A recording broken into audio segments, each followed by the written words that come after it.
మీరెవరు వండి గోంగూర ఎవరికి అట్లా పెట్టలా. నేను కొన్ని లక్షల మందికి తినిపించాను, వేల మందికి ఇట్లాంటి ప్రాక్టికల్ ఎగ్జాంపుల్స్.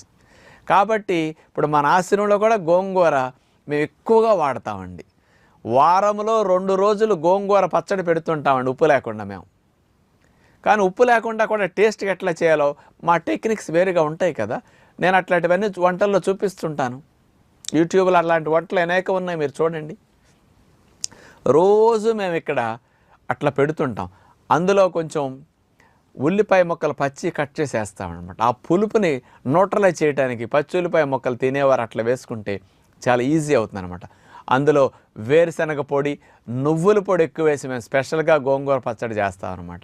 టమోటాలు వేస్తాం ఇందులో. ఈ రకంగా చేసేసరికి అది ఉప్పు వేయకపోయినా సరే గోంగూరలో పులుపుని తగ్గించి ఈజీగా తినేటట్టు చేసేస్తాయి అన్నమాట. ఇక్కడ అందరూ అసలు కొత్తగా